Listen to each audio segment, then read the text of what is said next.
The wilderness of Maine is a place of deep silence and ancient trees. It's a place where you go to disappear for a while, to fish, to paint, and to reconnect with the earth. But in August 1976, 4 friends went into the woods and found something that didn't belong to this earth.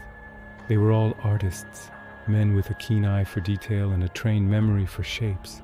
They didn't believe in flying saucers or little green men. They just wanted to catch some trout under the starlight of the Allagash waterway. But a single night on Eagle Lake changed them forever. It left them with a shared void in their memories and a recurring nightmare of a sterile white room and eyes that saw through their skin. This wasn't just one man's word against the world. This was 4 witnesses, 4 identical accounts, and 4 men whose lives were dismantled by a 2-hour gap in time. Welcome to the Unknown Archive. Today we paddle into the dark waters of the Allagash to investigate the most compelling multiple abduction case in history. It was August 1976. Twin brothers Jack and Curtis Weiner, along with their friends Charlie Foltz and Jim Weiner, decided to take a canoeing trip deep into the Maine wilderness. By their second night, they reached Eagle Lake. The sky was perfectly clear, far from the light pollution of any city. While they were out on the water for some night fishing, they noticed a light. It was hovering above the trees, a massive glowing sphere that seemed to be observing them. Suddenly, the sphere pulsed. It moved toward them with impossible speed. Terrified, the men paddled frantically back to the shore. By the time they reached their campsite, the light was gone. They felt strange, exhausted and confused. But more importantly, they noticed their campfire. Before they had stepped into the canoes, they had piled huge logs onto the fire. It should have burned for hours. But when they got back, the logs were nothing but cold, gray ashes. They looked at their watches. They thought they had been on the water for 15 minutes. In reality, over 2 hours had passed. They didn't talk much about it at first. They finished their trip and went back to their lives. But the silence didn't last. One by one, the nightmares began. In the Unknown Archive, we analyzed the synchronized nightmare.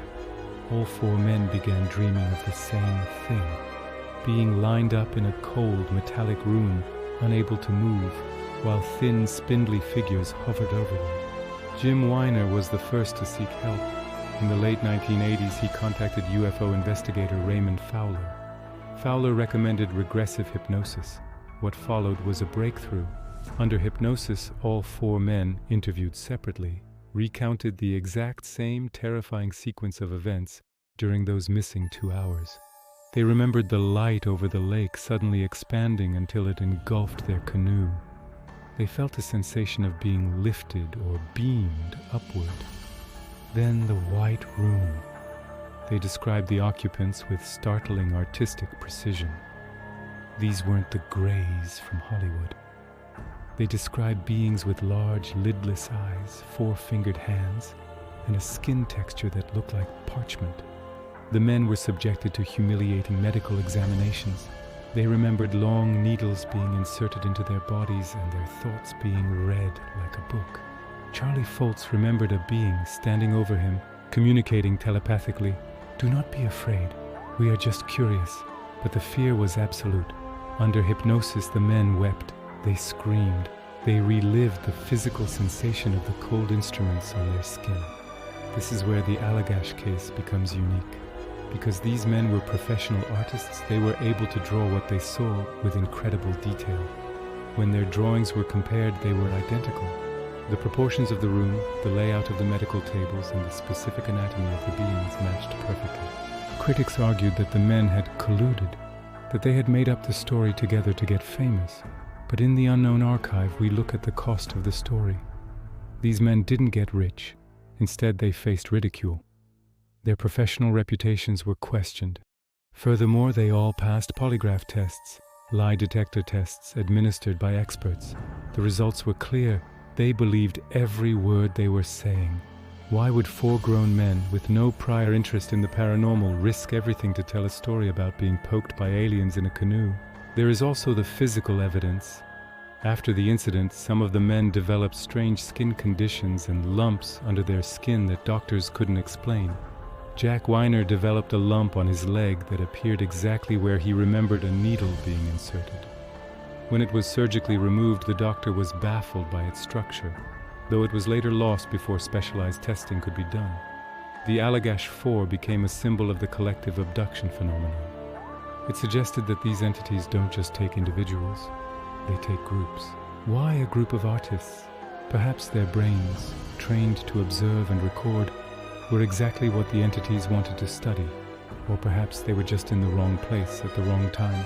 The Allagash waterway is a remote area, but it has a history of anomalous lights. Local guides have whispered about the spirit lights of Eagle Lake for generations. Could it be that certain locations on Earth act as collection points for these visitors? The men also reported a strange electronic feeling in the air right before the abduction, a static charge that made their hair stand on end. This matches many other reports in the archive. The idea that the craft's propulsion system creates an intense electromagnetic field. One of the most haunting details from the hypnosis was the transfer. The men remembered seeing other people in the craft, people who weren't from their group. This implies a massive ongoing operation, a factory of biological data floating silently above the Maine woods. The Allagash 4 remained friends, but they were forever changed. The bond of the trauma was stronger than the bond of the trip. We went in as 4 friends, and we came out as 4 specimens, Charlie once said. As the years passed, the skepticism grew, but so did the evidence from other similar cases. The Allagash incident became the gold standard for multiple witness accounts. Skeptics point to sleep paralysis or sensory deprivation caused by the long, quiet nights on the lake. But 4 people do not have the same sleep paralysis hallucination in the same canoe at the same time while paddling for their lives.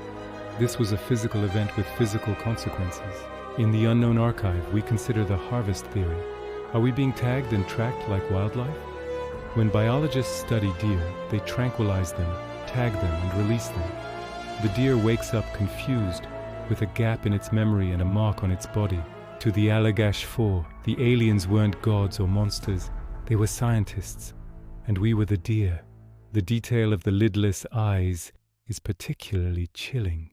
It suggests a being that never sleeps, or one that comes from a place where there is no sun to hide from. The Allagash incident happened in 1976, the same year as many other high-profile UFO sightings during the American bicentennial. Was there a surge in activity, or were we just paying more attention?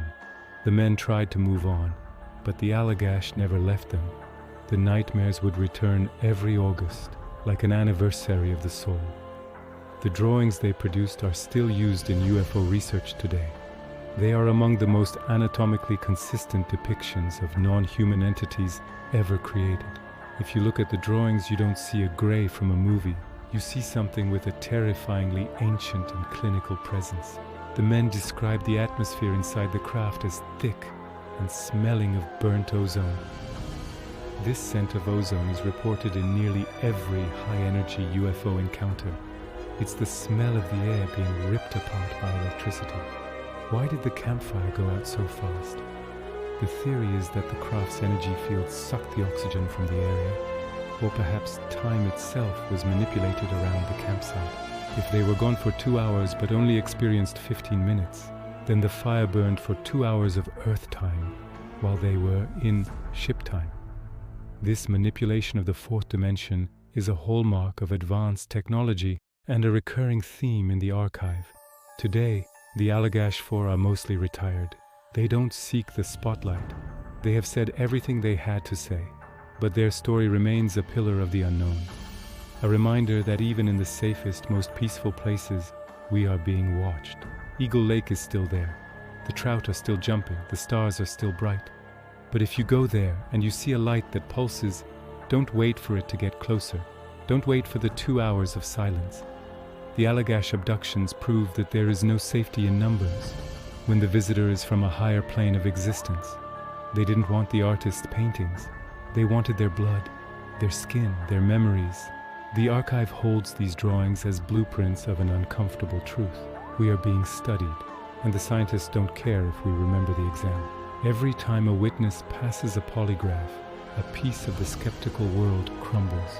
The Allagash Four didn't just see something, they were part of something. A cosmic census that has been going on long before 1976 and will continue long after we are gone. The Maine woods hold many secrets, but none as bright or as cold as the light over Eagle Lake. If you ever feel that static charge in the air and the birds go silent, look at your watch, because the next 2 hours might not belong to you. Thank you for joining us at the Unknown Archive. Do you believe the Allagash Four were telling the truth? Or is there a rational explanation for 4 identical nightmares? Let us know in the comments and stay curious.